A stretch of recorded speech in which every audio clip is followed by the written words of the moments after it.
अर्धपिंच मयूर आसन के अभ्यास के लिए पहले अपने स्थान पर वज्रासन में आ जाएंगे।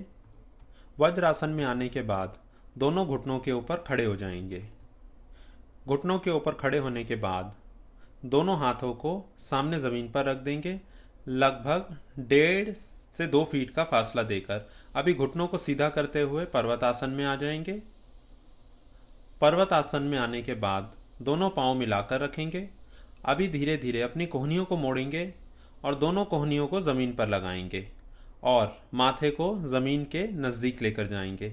दोनों घुटने सीधे रहें और एड़ियों को जितना हो सके ज़मीन की तरफ खींचते रहेंगे। शरीर को इसी प्रकार से कुछ समय के लिए स्थिर करके रखेंगे। जितनी देर आसन में रुकें, सांसों की गति सामान्य रूप से चलती रहेगी। आते और जाते समय भी सांस से आराम से चलें। लगभग 20-25 सेकंड से अभ्यास शुरू करके 1 मिनट तक शरीर को रोककर रखा जा सकता है और उसके बाद में अभी धीरे धीरे कोहनियों को सीधा करेंगे। पर्वतासन में आएंगे।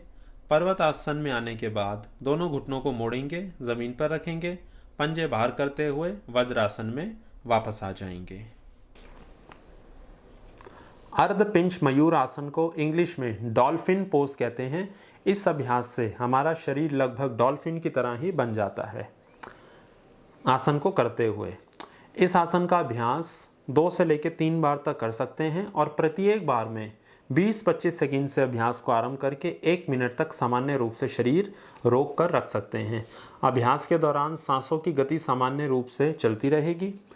इस आसन से शरीर हमारा शीर्ष आसन करने के लिए तैयार होता है। अभ्यास के दौरान पूरा खिंचाव अनुभव करेंगे एड़ियों पे, पिंडलियों पे, घुटनों के पीछे, जंघाओं पे और नितंब के ऊपर। इस आसन के बाद वज्रासन या ताड़ आसन का अभ्यास ज़रूर करें। इस आसन में पूरा शरीर अपने गुरुत्वाकर्षण के समान स्थिति के बिल्कुल विपरीत हो जाता है, जिसके परिणाम स्वरूप रक्त का संचालन सिर की तरफ अच्छे से होता है। सिर के और शरीर के ऊपरी अंगों को रक्त अच्छे से मिल पाता है, जिससे यह अंग स्वस्थ रहते हैं। हाथ, कंधे, भुजाओं की मांसपेशियों की क्षमता में विकास होता है और ये बलवान व मजबूत बनती हैं। शरीर के ऊपरी अंगों को रक्त अच्छे से मिलने के परिणाम स्वरूप इनकी कार्यशीलता ठीक प्रकार से बढ़ती रहती है और अंग ठीक प्रकार से अपना कार्य करते रहते हैं। इस आसन से पूरे शरीर में ऊर्जा की वृद्धि होती है।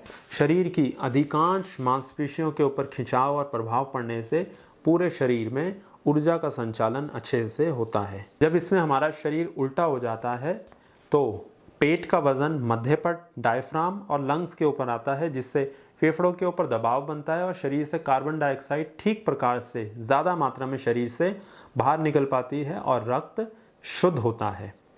मस्तिष्क और पीयूष ग्रंथि को रक्त ठीक प्रकार से मिलता है इसके अभ्यास से, जिससे यह अपना कार्य अच्छे से कर पाते हैं। इसके अभ्यास से मांसपेशियां और मस्तिष्क नियंत्रण करने में सहायता मिलती है।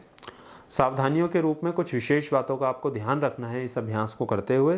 हृदय रोग, आँखों से संबंधित कोई गंभीर रोग होने पर, गर्भावस्था के दौरान मानसिक रूप से कोई समस्या होने पर, सर दर्द होने पर, उच्च रक्तचाप हाई ब्लड प्रेशर होने पर इसका अभ्यास ना करें। इसका अभ्यास जब भी करें तो पूरी जानकारी के साथ में ही करें।